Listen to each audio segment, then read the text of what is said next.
Hello guys, welcome back to my channel समझ कानून की।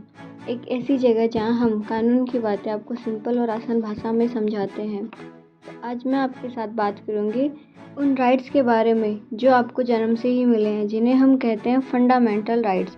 फंडामेंटल राइट्स वही राइट्स हैं जो आपकी फ्रीडम, इक्वलिटी, डिग्निटी की सुरक्षा करते हैं। तो चलिए बिना किसी देरी के समझते हैं कि ये 6 फंडामेंटल जो राइट्स हैं वो हर इंडियन सिटीजन के लिए ज़रूरी क्यों है।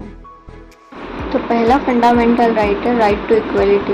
इसमें आर्टिकल 14 टू 18 तक है।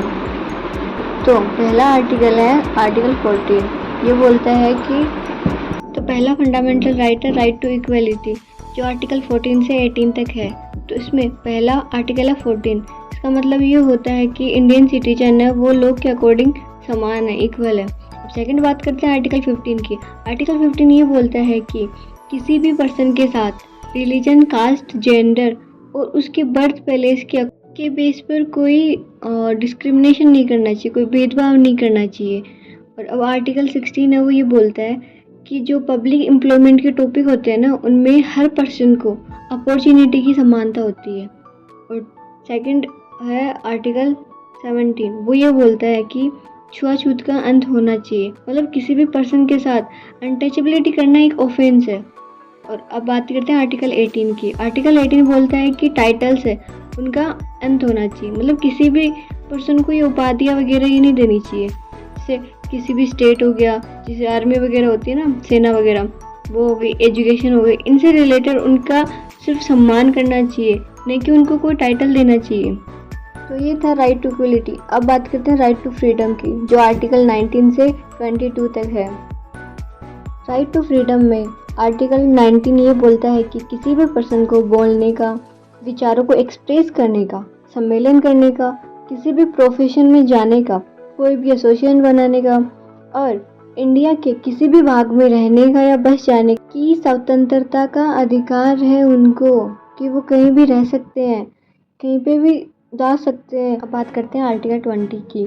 जो आर्टिकल 20 ये बोलता है कि कोई पर्सन होता है, वो उसने अपराध कर दिया, और उसने अपराध जिस टाइम किया ना उस टाइम पे कानून क्या था उसके अकॉर्डिंग उसको सजा देनी चाहिए। नहीं कि ये नहीं कि जैसे उसने आज किसी का मर्डर किया हो और उसे आज के कानून के अकॉर्डिंग सजा नहीं सुना कि 2 साल बाद के कानून की सजा सुनाई, तो ये तो उसके लिए सही नहीं है ना, मतलब उसके तो राइट्स का वायलेशन होगा ना। और इसमें एक ये बोला भी गया था कि जो व्यक्ति एक अपराध करता है तो उसे एक अपराध के लिए सिर्फ एक बार ही सजा हो सकती है, बार बार नहीं हो सकती। और एक ये था कि उसको किसी के खिलाफ गवाही देने के लिए मजबूर नहीं कर सकते, क्योंकि ये उसके राइट्स को सिक्योर करता है और उसको सिक्योरिटी देता है।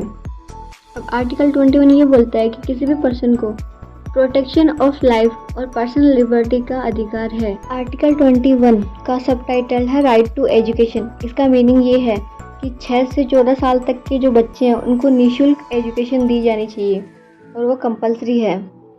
अब है आर्टिकल 22 जो ये बोलता है कि किसी भी पर्सन को protection against arrest and detain कराने का अधिकार है।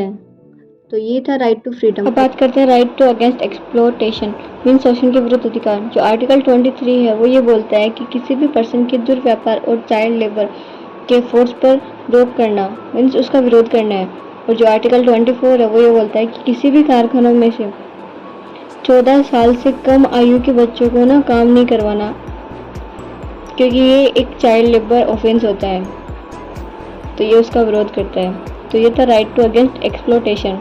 अब बात करते हैं right to freedom of religion. ये राइट आर्टिकल 25 टू 28 तक है। तो आर्टिकल 25 ये बोलता है कि किसी भी व्यक्ति को धर्म की स्वतंत्रता का अधिकार है, मतलब वो किसी भी धर्म को अपना सकता है, छोड़ सकता है या उसका प्रचार कर सकता है। अब बात करते हैं आर्टिकल 26 की। आर्टिकल 26 है वो ये बोलता है कि कोई भी व्यक्ति है वो अपने धर्म के प्रबंध की स्वतंत्रता रखता है। अब है आर्टिकल 27। आर्टिकल 27 ये बोलता है कि किसी भी धर्म में प्रमोशन के लिए टैक्स पे करने की स्वतंत्रता है, मतलब कोई भी व्यक्ति अपने धर्म के लिए टैक्स दे सकता है।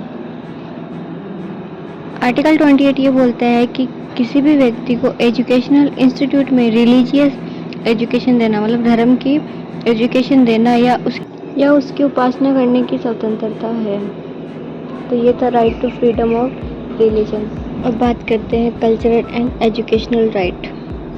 इसमें आर्टिकल 29 ये बोलता है कि माइनॉरिटीज़ की इंटरेस्ट की रक्षा करना, प्रोटेक्शन देना उनको। और आर्टिकल 30 ये बोलता है कि ये जो माइनॉरिटीज़ हैं उनके लिए एजुकेशनल इंस्टीट्यूट खोलना और उनके प्रशासन यानी उनको एडमिनिस्टर करने का राइट है।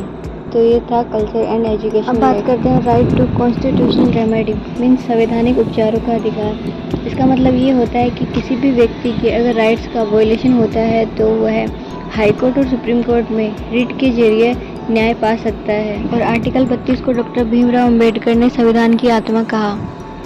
तो ये था आज का टॉपिक। बाकी अगला वीडियो किस टॉपिक पर चाहिए कमेंट में ज़रूर बताइए और चैनल को सब्सक्राइब करें। बाकी मिलते हैं अगले वीडियो में।